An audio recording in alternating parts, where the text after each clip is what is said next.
and welcome to another edition of Seekers of the Supernatural. You are now standing in one of the most haunted houses in the world. Allow me to show you the Halloween room of Ed and Lorraine Warren. Here you see some of the artifacts, some of the collections throughout the years that Ed has gotten, some skulls, things from ancient Scotland. And we're going to come around this way and we're going to look at some more objects of Halloween.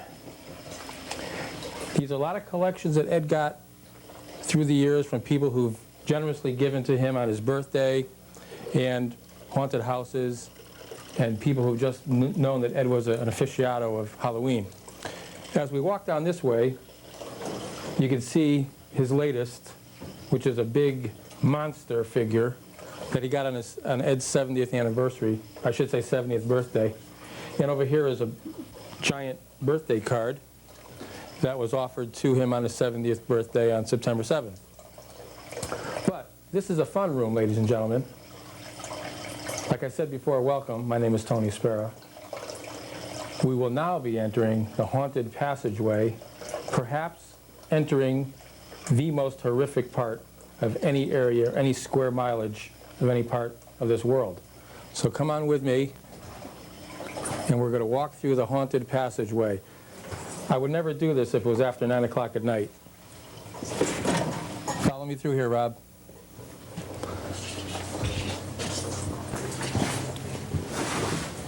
As you can see here, it looks almost like a dungeon as we progress through this haunted passageway. Sounds like the Hound of the Baskervilles. A lot of Ed's paintings are hanging on the wall that he's done throughout his 40 some odd years of painting. Now we're entering probably the most horrific part right here.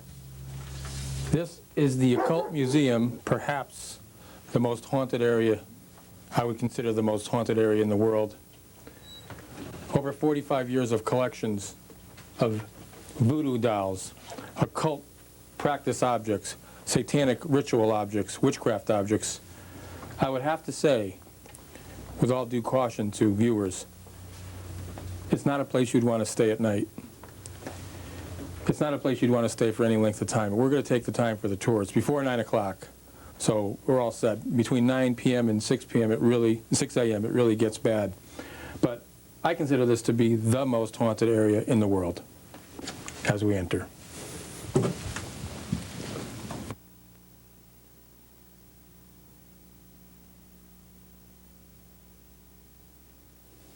Okay, here we are, and perhaps the most haunted area in the world. That's what I would say. I would say that it is one of the most haunted areas because of the many things here, Tony, that come from all parts of the world. Mm-hmm. Europe, Asia, America, Canada, Mexico.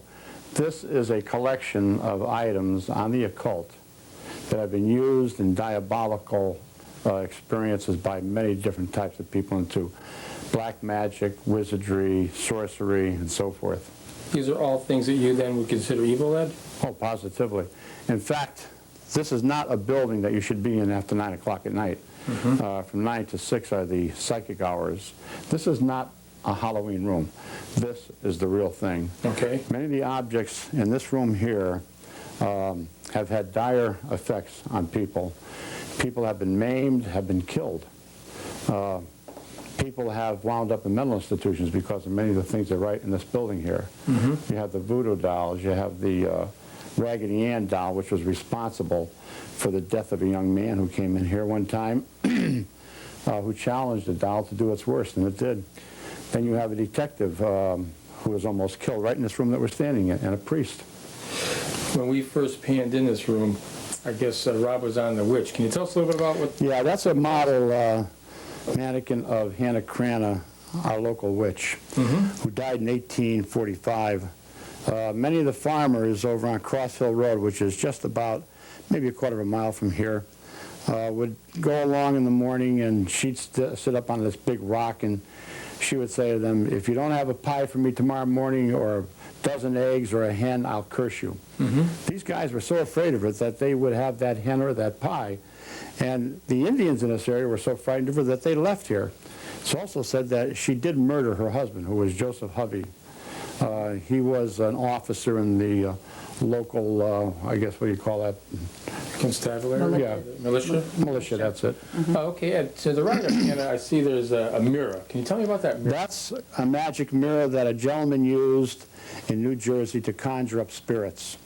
That mirror, as we know, is a reflection of spirits.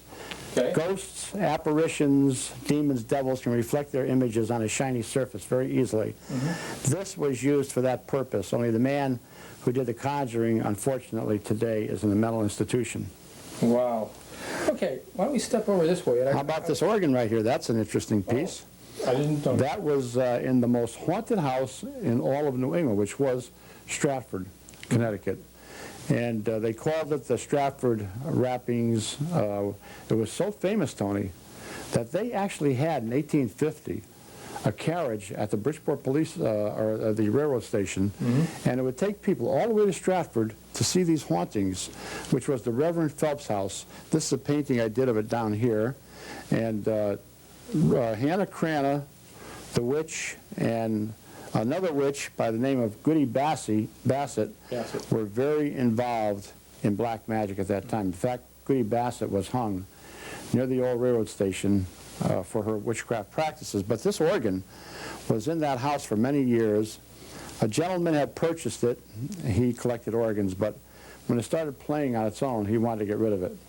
And he called me up and told me where it came from, and he'd like to get rid of it, so I took it. And we've heard this organ play 3 times, the strains of it coming up through the passageway into our Halloween room, up the stairs, and into our bedroom. Wow, that's amazing, Ed. Ed, I want to point out these statues, or what are Yes. these, voodoo dolls?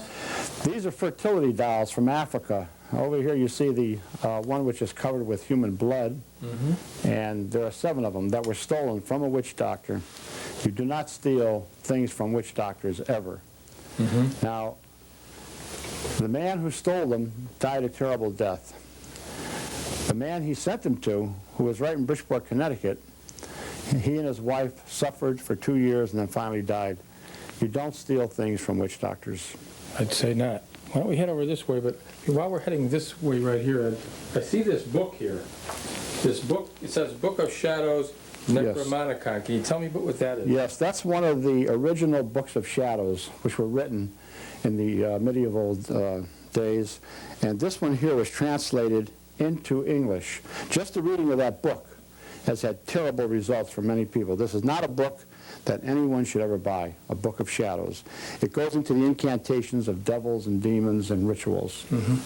Okay, what else? Does this signify anything here? All right, you notice there's a mask here. It's a typical Halloween mask. Right.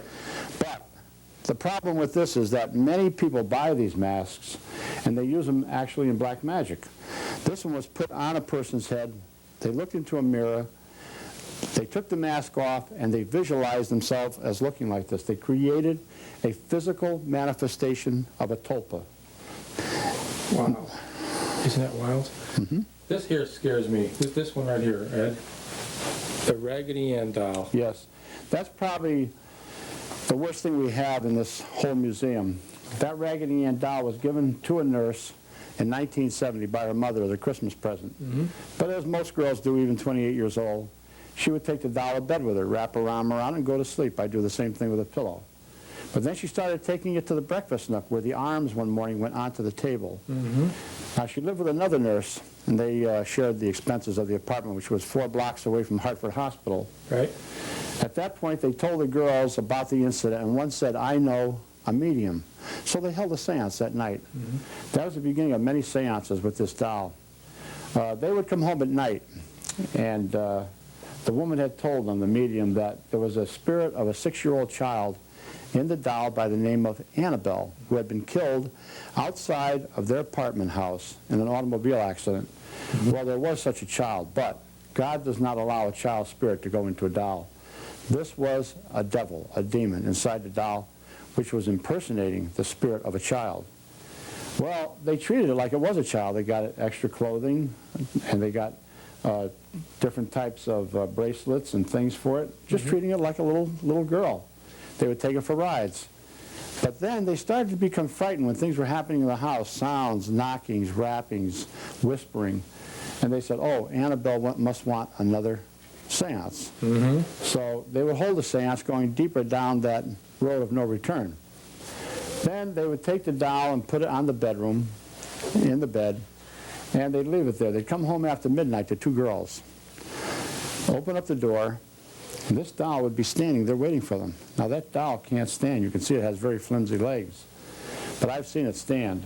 Now these are all the diabolical manifestations that we look for. Well, as time went on, one of the fiancés of one of the girls said, get rid of the doll, burn it, throw it away. He wanted to get rid of that doll. He fell asleep one Saturday afternoon. And the doll was put right across from him on a couch.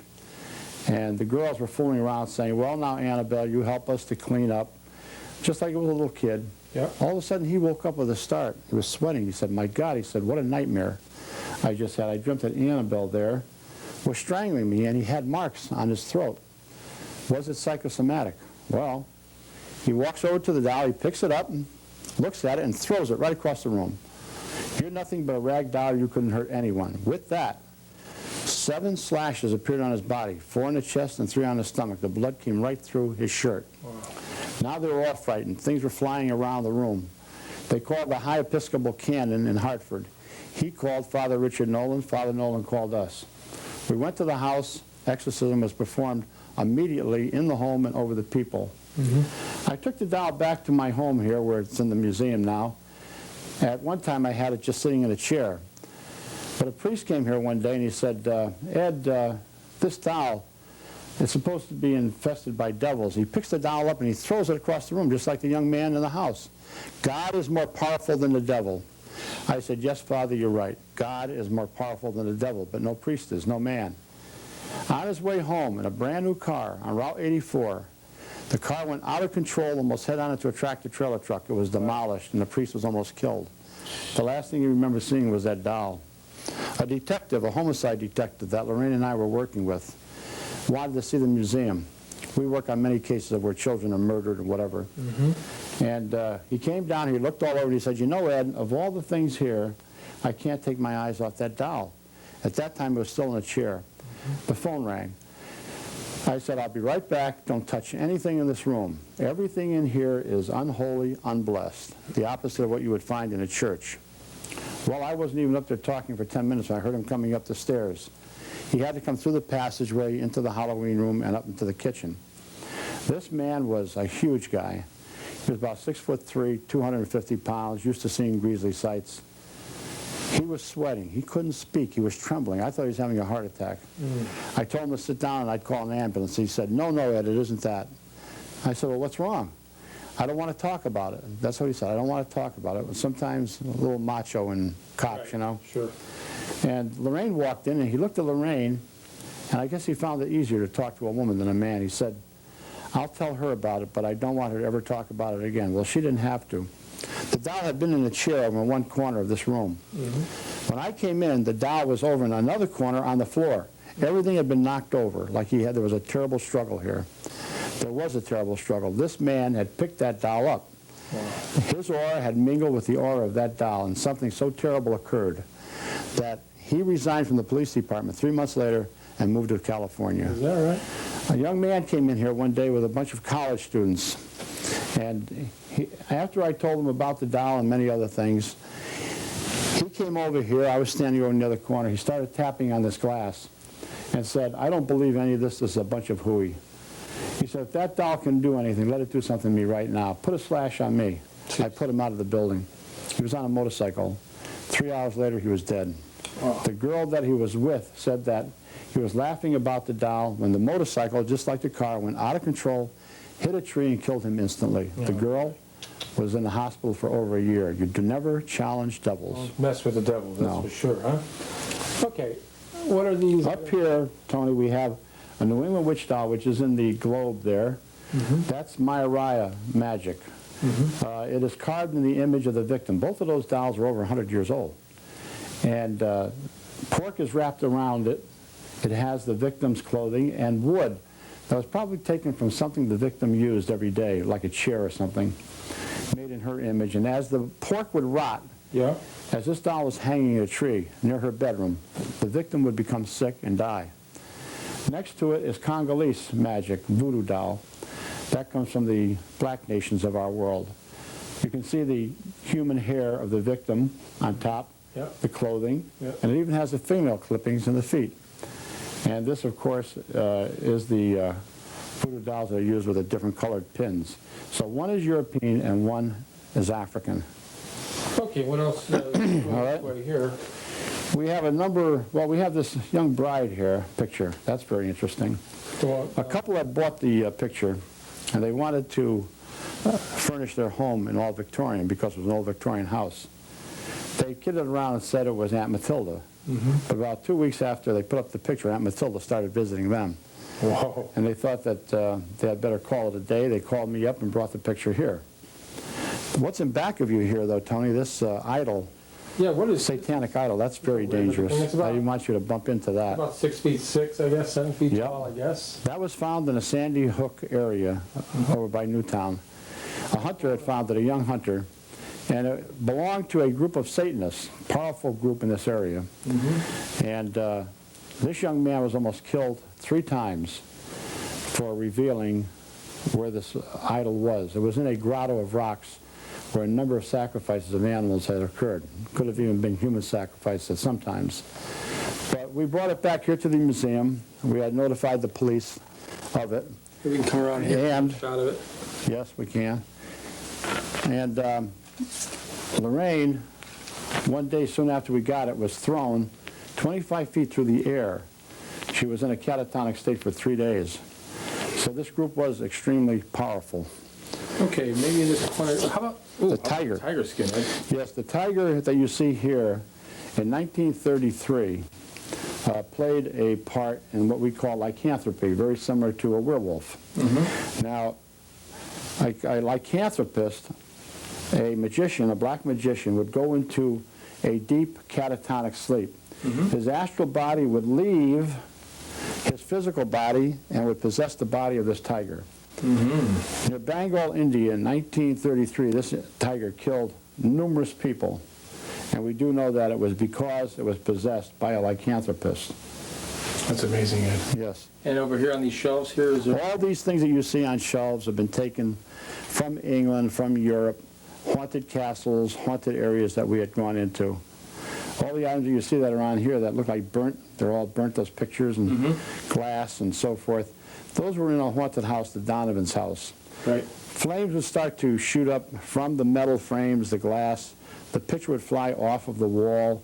You see doilies way over there, white doilies. Okay, you're talking- You'll notice that there's burns on them. Right here. Smoke would start to come from them, yep. And they would shoot across the room. Okay, Ed, how about... That's a human skull you see over there with the satanic Right. pentagram on it. No, the bottom one, Tony. Right here. That's it. That was a skull that was stolen, a human skull. Unfortunately, we don't know where, but Satanists used it for their black magic rituals. Okay, why don't we go around this way, Ed? All right. Follow us around this way. If we can just back up here. I know there's some things that I missed over here. Looking down this area here, Ed. Well, we should talk about our White Lady here. Oh, yeah. This is a model of our White Lady here, who's very famous in Easton and Monroe. And we had this made up. She's often seen sometimes with a small child walking along Route 59. I've actually filmed her in the Union Graveyard. But there have been many witnesses who have seen her in the graveyard, on Route 59, and even in Stepney Graveyard.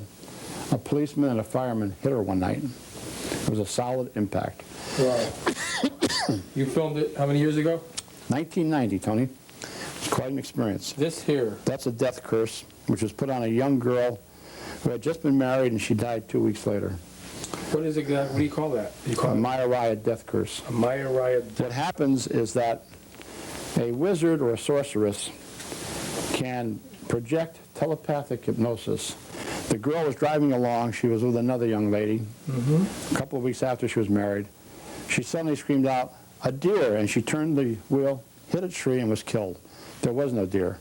But the telepathic image of a deer was created so the girl would smash into that tree. What is that metal right there, Ed? This comes from Flight 401. That was that the flight. When it went down in the Everglades? Yes, in the Florida Everglades.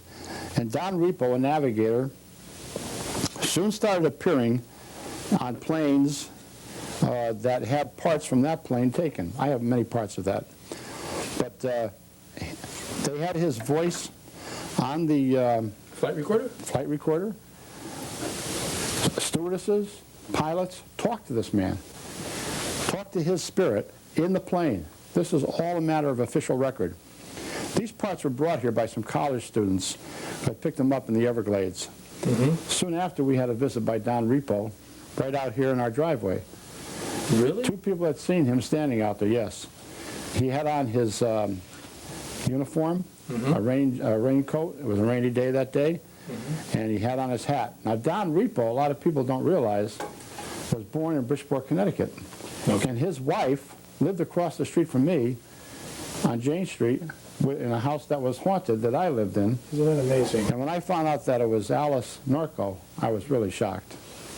This ugly item, what is this? All right, we have a little werewolf over here. This, again, is a Halloween-type item that you can purchase in almost any store. But again, people take something like this, and they'll try to create a double, a tulpa. And unfortunately, sometimes they manage to do that. In fact, 6 of them tried to create this model of this head that was in this coffin here that a vampire once slept in. And they didn't create the doll, but they did create a monstrosity that almost killed the 6 of them. That coffin, you said a vampire really... A young man who visualized himself as a vampire and actually did take blood from people had slept in that coffin some 30 years ago. Today, he too is also in a mental institution, and he still believes he's a vampire. He's what we call a human vampire. This model of the dinosaur that you see here looks harmless enough, but David Glotzel in Brookfield, Connecticut, a young boy who came under diabolical possession, had just finished making it. He put it on the floor of his home, and the thing started to walk toward the family, who was all sitting at the kitchen table, and a voice came from it that said, "Beware, you're all going to die." That was in a very famous case, the Devil in Connecticut. Devil in Connecticut, I remember that one in Brookfield. That was about, what, 1982, Ed? You also notice a lot of tombstones around here, Tony. I was wondering about it, because one of them says, I guess... The grave of Sarah A. Judson, and one has Warren. Satanists left that one on our They left that on your door? On our lawn, Like trying a to frighten us. threat? Yeah.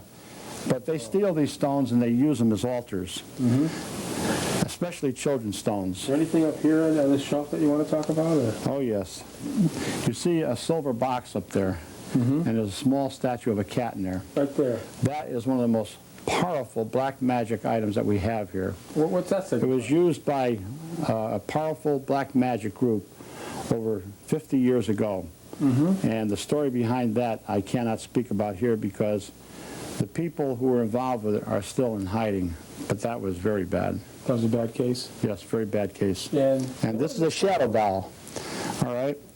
The shadow doll is one that comes to you in your dreams in a nightmare and actually can cause a heart attack. A young couple bought it from an antique store, and they thought it was, you know, just an antique, but then we found out that there were animal parts and bird parts and even some human bones in there. What would happen is that a black magician would take a picture of the doll, send it to the couple or person that they wanted to perform some kind of black magic against. They'd see this, and it's what we call a diabolical curse that can come to these people in their dreams. Okay. It comes right into their dreams. There is such a thing as an evil board. This doll here is the same thing as an evil board. When the picture is sent to you, you take the curse on that goes with it, even though you're innocent. Okay. I noticed also that you have... Oh, that mask up there, that's the one that's hanging up there? Right. It says, danger, please do not touch it. Yes. There's a mask right next to it. That came from Transylvania. That is supposedly a face of a vampire.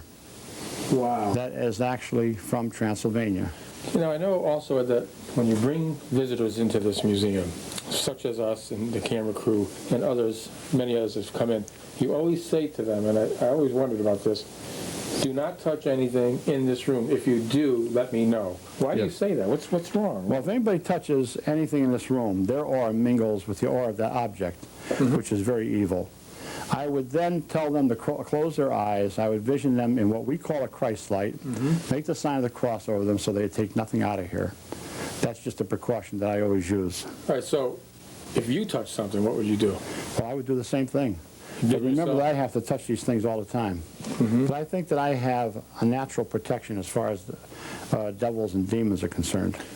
One time I thought you mentioned to me about having a holy person come in here and Oh, yeah.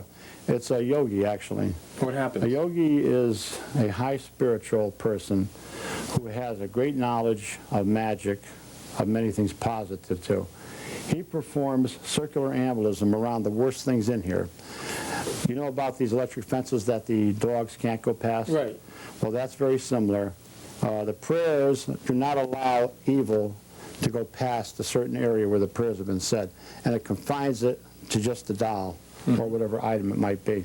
Now, would you consider Halloween to be like one of the worst times to be in a place like this? Well, yes, I would consider after 9 o'clock to be in this place would be very bad. A lot of people jokingly say to me, has anybody ever broken in here? And I say, no. Nobody's ever broken in, but they have broken out. Oh, boy. You're looking at a succubus down here. Okay. This is a painting of a succubus, or an incubus, excuse me. That attacks the male. Succubus, yeah. And attacks the male physically and sexually. This is what attacked Jack Smurl in West Piston, Pennsylvania. The succubus. Right. If it were an incubus, it would attack the female. Female, you got it. Well, Ed, I really appreciate you letting us come in and taking a look around your museum. It's pretty scary. And I can tell you right now, it's raining outside, and it's coming upon 9 o'clock. And I don't know about you, but I know the camera guys are a little bit weary. I think it's time to leave, don't you? And what about the experience we had earlier? Well, we were starting to film, you mean. Just as Rob was coming to us to start the interview, every single light went out. Every single light went out without any kind of jolting, just died. And then, 2 minutes later, it came back. That was a warning to get out of here. So I think it's just about 9 o'clock at night. I think And it's we time should to leave. leave. Right. For Ed, Warren, Lorraine.